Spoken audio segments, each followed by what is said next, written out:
membahas budidaya tanaman hias.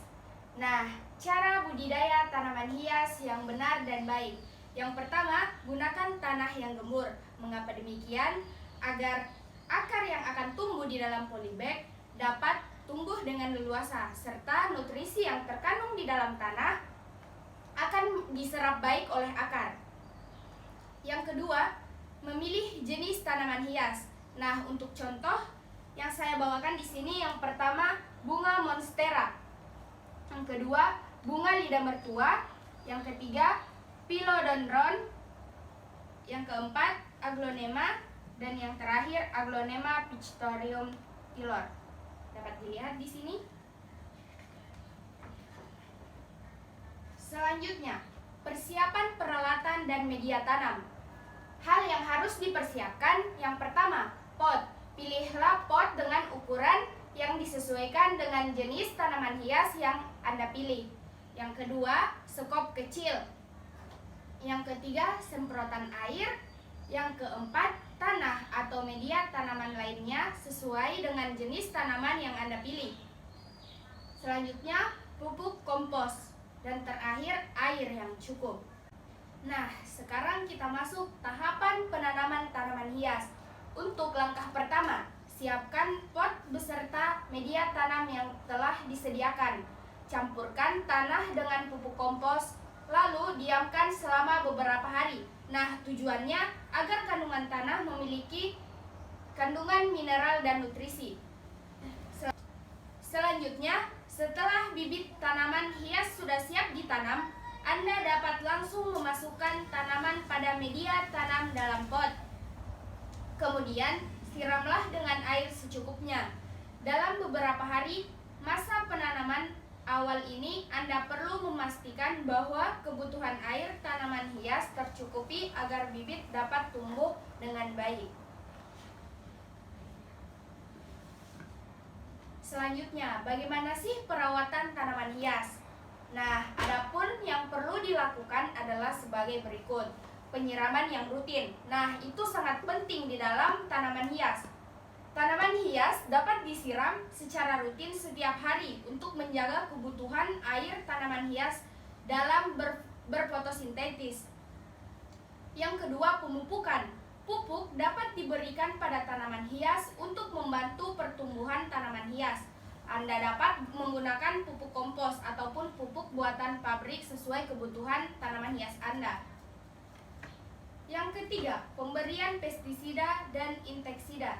Tanaman hias juga dapat terserang hama dan penyakit, sehingga Anda perlu memberikan pestisida atau inseksida sesuai dengan jenis hama atau penyakit yang menyerang tanaman hias tersebut. Nah, karena tanaman hias dapat diserang oleh hama atau penyakit, maka kita harus mengetahui pengendaliannya, yaitu dengan cara atasi secara alami, yaitu dengan mengambil langsung hama yang menyerang menggunakan pinset atau langsung mematahkan bagian yang terserang. Yang kedua, gunakan perangkap. Perangkap yang pertama, lem serangga. Caranya itu, potong bagian ujung botol lalu oleskan lem serangga, kemudian taruh di bagian tanaman hias Anda. Hama kutu, contohnya kutu putih, akan menempel kepada bagian yang Anda taruhkan lem tersebut. Perangkap kedua, cairan antarkan. Dan yang ketiga, lem tikus. Caranya itu sama seperti dengan lem serangga tadi. Yang ketiga, gunakan pestisida alami. Yang keempat, gunakan tanaman penangkal hama. Mungkin contohnya dapat dilihat pada gambar tersebut. Selanjutnya, nah, cara mengetahui tanaman hias Anda sehat apakah subur. Anda dapat melihat apakah kondisi daunnya itu sempurna. Yang kedua, pertumbuhan daunnya kompak. Yang ketiga, warna daun yang cerah. Dan yang keempat, daun tidak mengecil. Jadi, jika tanaman hias Anda memiliki keempat ciri-ciri tersebut, maka tanaman hias Anda bisa dikatakan sehat dan subur. Nah, untuk ciri-ciri tanaman hias yang tidak sehat atau tidak subur, yaitu sedikit atau tidak ada bunga. Yang kedua, daun menguning. Yang ketiga terkulai, dan yang keempat daun coklat atau kuning. Nah, jika tanaman hias Anda termaksud keempat ciri-ciri tersebut, maka tanaman hias Anda tidak sehat atau tidak subur. Nah, manfaat menanam tanaman hias. Yang pertama, meningkatkan oksigen di dalam ruangan. Yang kedua, melembabkan udara dan mencegah penyakit. Yang ketiga, tanaman hias efektif membersihkan polutan. Yang keempat, mempercepat penyembuhan.